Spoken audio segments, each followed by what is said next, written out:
Today, we're going to talk about something that is near and dear to our hearts. And that is a principle that is going to come, listeners, as a little bit unexpected, but it's a non-negotiable because we all love this. Valerie, do you want to drum roll? Drum roll, please. What are we talking about? We're talking about beauty today.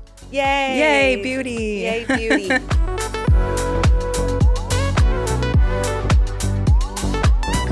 Listeners, welcome back to The Space to Be Well. We are in our first season talking about wellness design as a philosophy, and we are in the second half of our season talking about the principles of wellness design.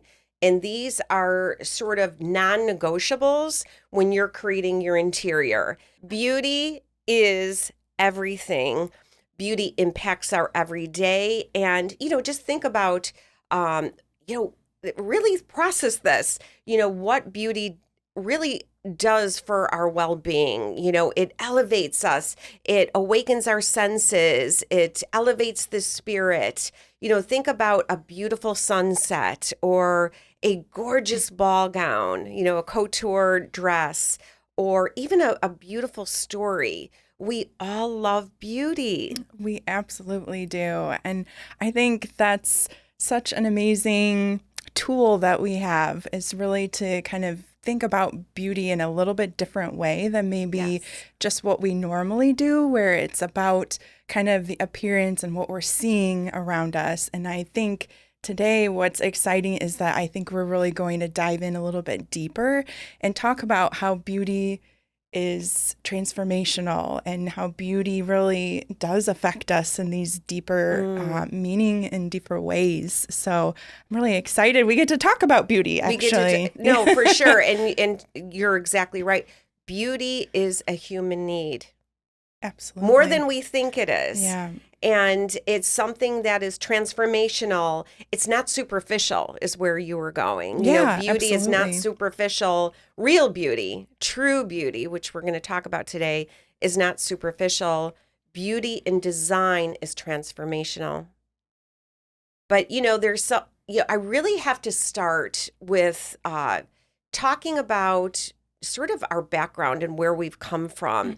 I have been in the beauty industry for designing beauty environments for, 25 plus years. I started my company 25 years ago. But I fell in love with the beauty industry.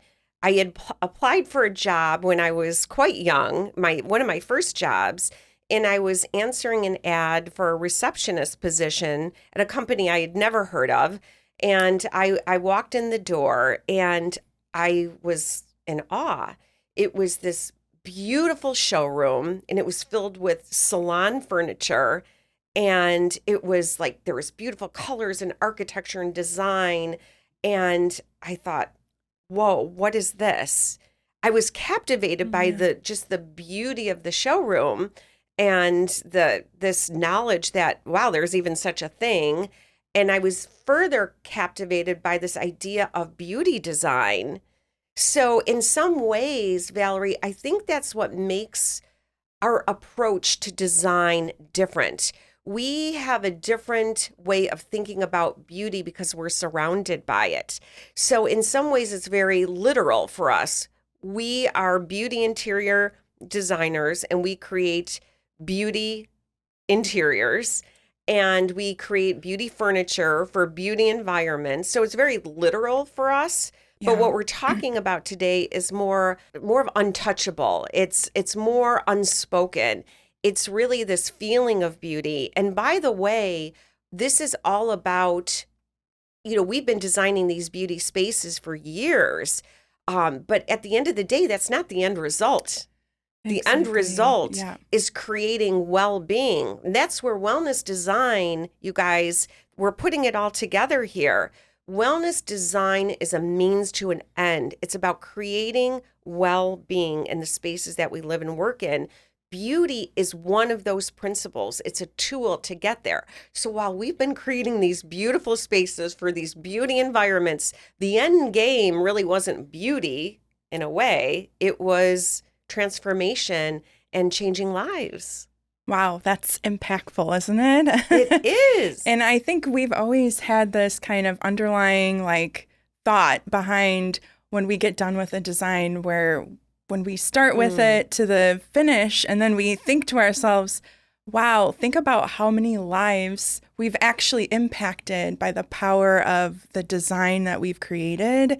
And just to see people's reactions, to see and feel that transformation is something like really incredible, and of the power of design. So I think, this topic of beauty and transformation, it really has no limits, Mm. and what you can do with it. And I think if we can continue to find ways to leverage beauty and in design and to really use it to evoke that true deeper sense of beauty. I love that. That's so Yeah. well spoken. Yeah. That is so well spoken. Beauty has no limits. You heard it right here. It is a true need. Beauty is a need. Again, I come back to thinking about these things that, they say beauty is in the eye of the beholder.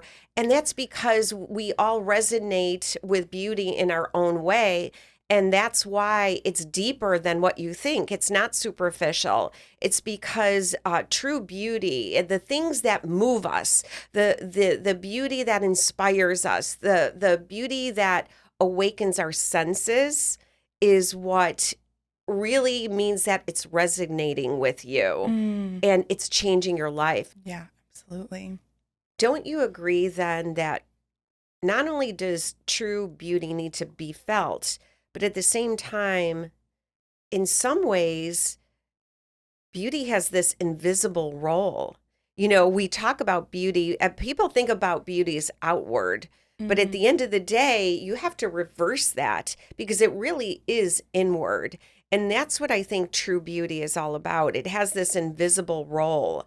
And I think that's something that when we're looking at the spaces that we're designing, we need to be thinking about the end result.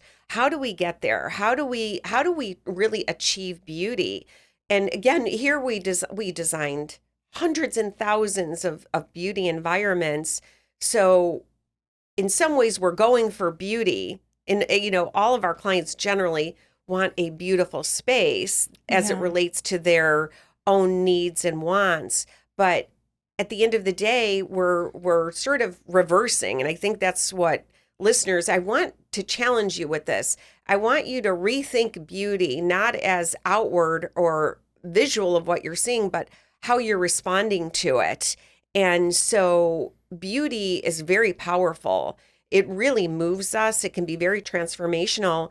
Even think about, when you first fell in love, with your with your partner, and for you, that person was so beautiful, and it moved you to the point where there was a connection, and then ultimately you fell in love. I mean, that same power is part of the design and build environments that we create every day and that you live in. So the challenge is while you know the process and the principle is luxury, it's like deeper than that. It's what is it that's going to resonate with you, that's going to inspire you, and ultimately you have a beautiful environment. How do we get there?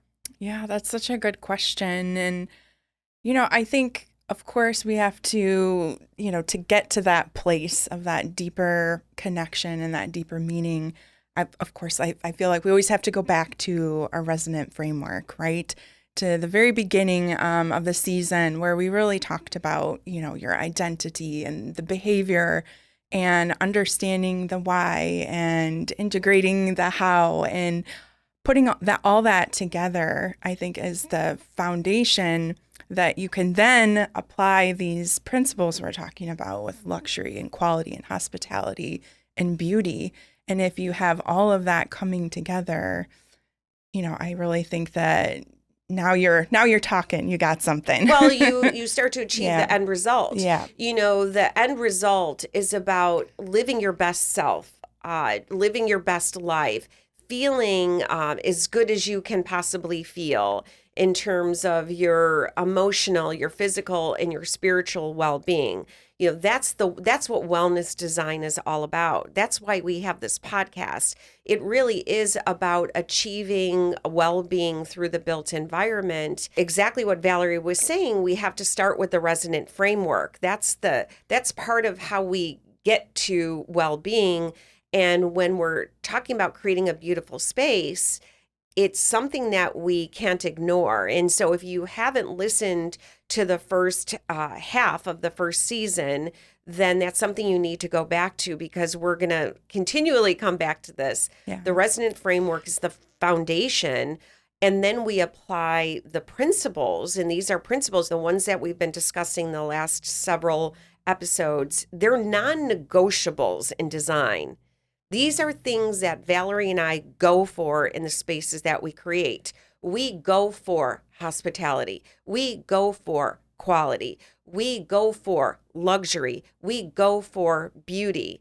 And those non-negotiables play a role in our successful environments. And then it's all about the artistry. Yeah. So, all right, so follow us. If you start with the resonant framework, you integrate the non-negotiables. And again, remember, they're philosophies. So, you have to be thinking about them in their own way. Again, going back and listening to each of the principles more specifically, because it's looking at these principles in a deeper level. And today, because we're talking about beauty, we can't ignore, the artistic beauty of what goes into a beautiful space, because you guys, beauty is created. I mean, there could be an argument to go back to this idea of creation in general, right? And so if you believe that God created everything, all you have to do is look around. You look at nature, you look at the beautiful sunrise.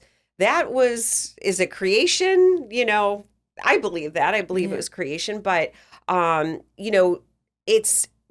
when we're creating these environments, there is creation involved, so, we're born natural, but at the same time, if you bring in this idea of creation and that you have the power to create beauty, that's something you want to be thinking about. And that's what we're teaching you here today. We have the power to create beauty because it's inherent in our skill set. It's inherent in our experience, and we create beautiful spaces. But the end result is well-being and, creating environments that change lives. But we tack on another level, right? So there's another level to this, right? So there's the resonant framework, there's the principles that we talked about, the non-negotiables, and then there's artistry, which is true creative transformation. Yeah, and I think that when you get to that level where, you've applied, the resonant framework, you've applied in general the principles, the next level of that artistry, and I think there's something really about the refinement that comes with that I think is something that we really strive for in design. And it's the refinement of the interior design principles and elements that we also use, from our vast experience in design. We do have this extra knowledge base that we're pulling from when we're creating these interiors that are for beauty and for wellness. And I think the result of that, of being able to apply all of this vast knowledge that we've attained over 20 some years of experience, really just allows us to have this unique perspective in our own style that I think really resonates with people. I agree. And so what Valerie's referring to in terms of the interior design elements are line, proportion, scale, contrast. These are trained elements to successful interior design. So not to confuse you, but to understand that once we go beyond the resonant framework, through the principles and we're applying the principles, then we're applying the real and true artistry that goes into creating an amazing interior. And so these culmination of ideas and this creation, it doesn't happen just at the snap of a finger. No. It's a process. And, we've been talking about process. We're a very process driven company. And I tell my clients that all the time. And our process really works. And part of that process is going through design development. And that's where the refinement happens. We don't have to guess at how far we need to space out a chair to get ample, movement around the chair. We know all this. But where we spend our time is in design development, and that's where the refinement and the creativity happen. And by the way, that's where Valerie and I step back and we say, wow, what's missing here?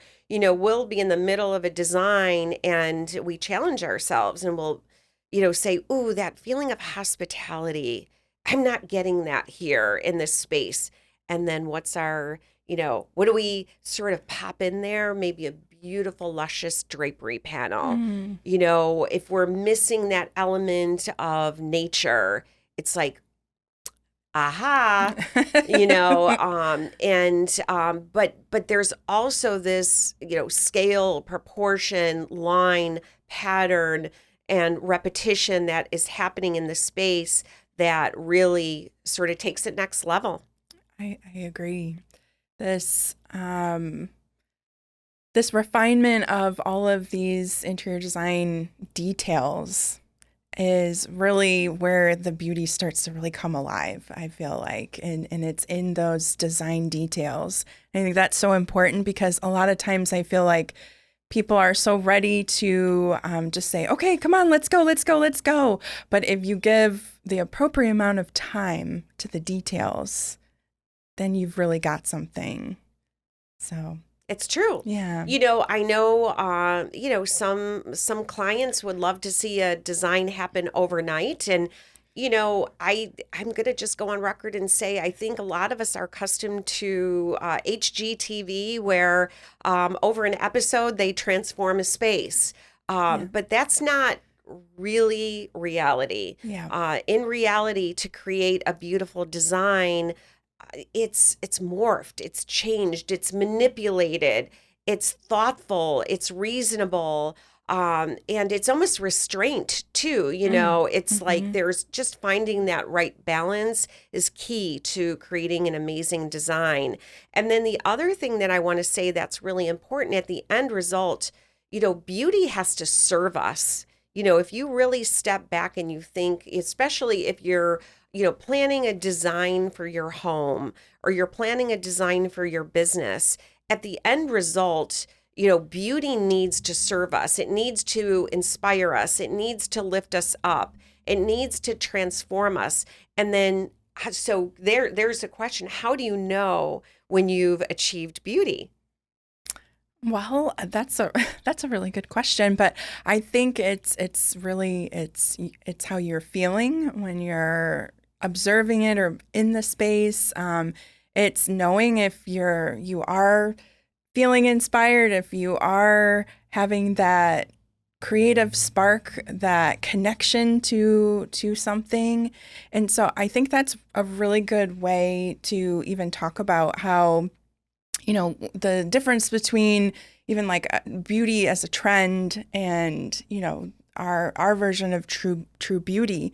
And so I think some of the best ways that you can even like ask yourself, listeners, does it really evoke that positive emotion when you're, because beauty in the underlying way that we take in beauty, it is positive, it's joyous. So if it doesn't serve you and make you happy, then right off the bat, okay, this might not be really resonating in the right way with you. And I think another really good one is to think about, we always say that like good design really can grow on you and kind of linger.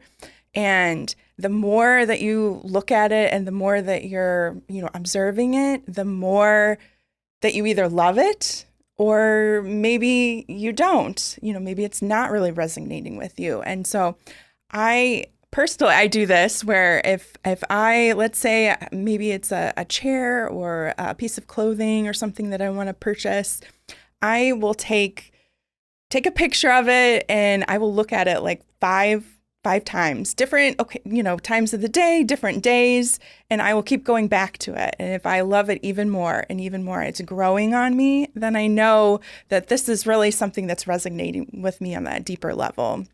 Don't you agree? Absolutely. Yeah. And you're using your head and your heart. Yes, We've talked about we that a did. lot. Anytime, I think that's so smart, is to use your head and your heart on any decision that you're going to make. And what you're describing, Valerie, is truly that beauty needs to be felt. At the end of the day, you're taking this picture of something that, you're first connecting with. And I'm going to tie this back to design because this is so powerful. Yeah. So you take a picture of something that you're interested in, and over time you keep looking at it and you're like, yes, I do the same exact thing. But at the end of the day, we go through this in our process for design, and that's why I don't believe that true great design can be rushed. I think it can be I think you can have a process and you can move it forward, and you can, be very cognizant of time, and you can meet timelines and deadlines and so forth. That's key to successful design. But at the same time, there's sort of, if you're looking for beautiful design and you want it to be transformational, all of these principles need to be applied. All of the framework needs to happen. And then the refinement needs to happen. And refinement and discovery and studying the principles, it doesn't happen overnight. It's not HGTV. Yeah, it's just not. It's just not. Yeah. Design is very collaborative. And when we're designing for a customer, it's not just about what we see as beauty. It's about what our customers understand as beauty. So when we create design and we're going through the process, and we get to a point where we think that we've gotten to a point where something is, just sort of checked all the boxes, and we love it because, listeners, if you don't know, it has to pass the Michele Palafis test. If I don't see it as, if it doesn't check every box for me, the customer doesn't see the design. And so, but, beauty is in the eye of the beholder. And so we can push back a design to a customer, and a customer may have, feedback or input. And that's great because design is collaborative. And so, and remember, we're designing the space for our customers and for our clients. So it really is about them.